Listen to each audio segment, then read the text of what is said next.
Assalamualaikum. Ya, waalaikumsalam. Monggo, Mbak Kinara. Nggih. Selamat siang, Mbak. Saya Dokter Puspita. Nggih. Ini dengan Mbak Yuli Retnosari, betul? Nggih. Oke. Umurnya 31 tahun, nggih? Iya. Iya. Alamatnya Desa Karangtengah. Iya. Iya, oke.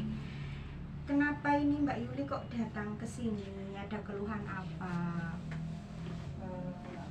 Saya sering ini dong, sakit kepala. Sudah lama apa baru berapa hari rasanya?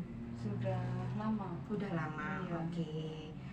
Ya, ini nanti di sini Mbak Yuli akan diperiksa dulu ya. Nanti saya akan nanya beberapa pertanyaan. Nanti Mbak Yuli jawab iya atau enggak berdasarkan dari perasaan yang Mbak Yuli rasakan dalam kurun waktu 30 hari terakhir. Oke? Iya, Dok. Iya. Oke. Saya mulai ya. Pertanyaan nomor 1, ini Mbak Yuli sering menderita sakit kepala ya? Tadi sesuai dengan keluhannya Dok. ya. Sakit Oke. kepala. Pertanyaan nomor 2, Mbak Yuli suka kerasa tidak nafsu makan? Iya dok. Iya. Sudah beberapa hari terakhir memang langsung makannya berkurang. Oke. Sering merasa sulit tidur? Iya dok. Oke. Gampang merasa takut terhadap sesuatu, Mbak Yuli? Itu tidak. Tidak. Oke. Sering rasa tegang, cemas atau khawatir? Tidak. Tidak. Mbak Yuli, pertanyaannya nomor 6 ya. Kadang-kadang tangan merasa gemetaran gitu? Enggak sih dok. Enggak juga. Apakah Mbak Yuli ngerasa ada gangguan di pencernaan? Tidak. Pencernaan yang rasa terganggu? Enggak dok. Tidak. Oke. Pertanyaan nomor 8, apakah Mbak Yuli agak sulit untuk berpikir jernih? Enggak. Enggak. Masih bisa. Masih bisa ya. Mbak Yuli merasa akhir-akhir ini merasa tidak bahagia? Iya dok. Iya. Oke. Apakah sering menangis akhir-akhir ini, Mbak Yuli? Iya dok. Iya. Oke.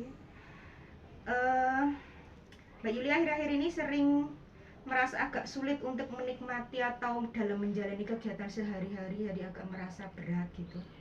Enggak sih dok. Enggak ya? Masih bisa. Masih bisa. Apakah Mbak Yuli sering merasa sulit dalam mengambil keputusan? Tidak. Oke. Pertanyaan ke-13, apakah pekerjaan sehari-hari Mbak Yuli itu dirasa terganggu karena keluhan yang sekarang Mbak Yuli rasakan? Tidak. Tidak. Pertanyaan ke-14, apakah Mbak Yuli itu merasa nggak mampu untuk melakukan hal-hal yang memberikan manfaat di kehidupannya Mbak Yuli? Jadi kayak merasa sulit untuk melakukan hal-hal yang ada manfaatnya gitu.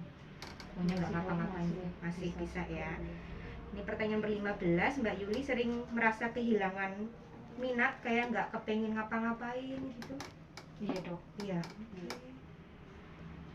Mbak Yuli ngerasa nggak berharga dalam hidup ini? Iya. Iya. Oke, sudah berapa lama itu? Berapa sih ya dok? Ya sudah belum seminggu sih. Belum 3 hari seminggu. mungkin. Oke. Terus kadang-kadang ada muncul pikiran pengen mengakhiri hidup karena saking kayak hidupku benar-benar nggak berharga nih gitu? Enggak. Oke. Yang ke-18, apakah Mbak Yuli sering rasa lelah sehari-harinya? Iya dok. Iya. Energinya kayak Iya. gampang habis ya. Apakah Mbak Yuli ada kerasa nggak enak di perut? Sering? Tidak. Enggak. Oke. Gampang lelah? Tidak. Tidak. Oke. Ya. Oke. Ini dari 20 pertanyaan ini Mbak Yuli menjawab, yang dijawab iya itu ada 8. Itu artinya kenapa? Kalau ada 8 pertanyaan dijawab iya, ini kan untuk mendeteksi apakah ada gangguan di psikisnya Mbak Yuli ya. Kalau lebih dari 6 jawabannya iya, ini Mbak Yuli harus diperiksa lebih lanjut ke ahli kejiwaan. Nanti kita akan berikan pengantar untuk periksa ke sana. Gitu nggih. Jadi nanti biar Mbak Yuli lebih bisa mendapatkan penanganan yang lebih bagus lagi gitu ya. Oke, Terima kasih dok. sama-sama.